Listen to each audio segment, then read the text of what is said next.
ಪನ್ನೀರ್ ಅಂದರೆ ನಮ್ಮ ಮನೇಲಿ ಎಲ್ರಿಗೂ ಇಷ್ಟ. ಇವತ್ತು ಪನ್ನೀರನ್ನೇ ಬಳಸ್ಕೊಂಡು ಒಂದು ರುಚಿಯಾದ ತಿಂಡಿಯನ್ನು ಮಾಡ್ತಾಯಿದ್ದೀನಿ. ಅದಕ್ಕೋಸ್ಕರ ನಾನಿಲ್ಲಿ ಒಂದು ಬೌಲ್ಗೆ ಒಂದು ಸ್ವಲ್ಪ ಮೊಸರು, ಖಾರ ಪುಡಿ, ರುಚಿಗೆ ತಕ್ಕಷ್ಟು ಉಪ್ಪು, ಅರಿಶಿಣದ ಪುಡಿ, ಪೆಪ್ಪರ್ ಪೌಡರು, ಹಾಗೆ ಒಂದು ಸ್ವಲ್ಪ ಗರಂ ಮಸಾಲೆ, ಫೈನಲಿ ಒಂದು ಸ್ವಲ್ಪ ಕಸೂರಿ ಮೇಥಿ ಮತ್ತು ಒಂದು ಸ್ವಲ್ಪ ಲಿಂಬೆ ರಸ ಇದಿಷ್ಟನ್ನು ಹಾಕಿ ಚೆನ್ನಾಗಿ ಇದನ್ನು ಮಿಕ್ಸ್ ಮಾಡ್ಕೊಳ್ತಾ ಇದ್ದೀನಿ. ಈ ರೀತಿ ಚೆನ್ನಾಗಿ ಮಿಕ್ಸ್ ಮಾಡ್ಕೊಂಡಿದ್ದ ನಂತರ ಈಗಾಗಲೇ ನಾನು ಕಟ್ ಮಾಡಿ ಇಟ್ಕೊಂಡಿರುವಂಥ ಪನ್ನೀರನ್ನು ಇದಕ್ಕೆ ಸೇರಿಸ್ಕೊಳ್ತಾ ಇದ್ದೀನಿ. ಪನ್ನೀರನ್ನು ಸೇರಿಸ್ಕೊಂಡಿದ್ದಾದ ನಂತರ ಇದನ್ನು ಚೆನ್ನಾಗಿ ಮಿಕ್ಸ್ ಮಾಡಬೇಕು. ಪ್ರತಿ ಪನ್ನೀರ್ ಮೇಲೂ ಈ ರೀತಿ ಕೋಟಿಂಗ್ ಬರಬೇಕು. ಆ ರೀತಿ ಮಾಡಿಕೊಂಡು ಒಂದು ಅರ್ಧ ಗಂಟೆ ನಾನು ಇದನ್ನು ಫ್ರಿಜ್ನಲ್ಲಿ ಹಾಗೆ ಇಡ್ತಾ ಇದ್ದೀನಿ.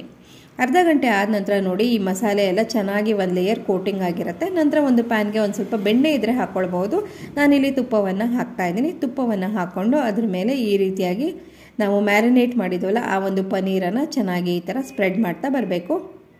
ಎಲ್ಲ ಪನ್ನೀರ್ಗೂ ಚೆನ್ನಾಗಿ ಫ್ಲೇಮ್ ತಾಗಬೇಕು. ಆ ರೀತಿಯಾಗಿ ಇಟ್ಕೊಳ್ಬೇಕು. ಒಂದ್ರ ಮೇಲೆ ಒಂದು ಪನ್ನೀರ್ ಬರಬಾರ್ದು.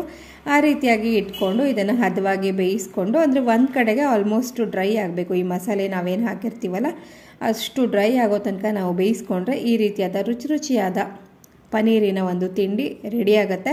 ತುಂಬಾ ಸಿಂಪಲ್ಲಾಗಿ ಮನೇಲಿರುವಂಥ ಮಸಾಲೆಗಳನ್ನೆಲ್ಲ ಹಾಕಿ ಮಾಡಿದ್ರೂ ಕೂಡ ತುಂಬಾ ಚೆನ್ನಾಗಿರುತ್ತೆ.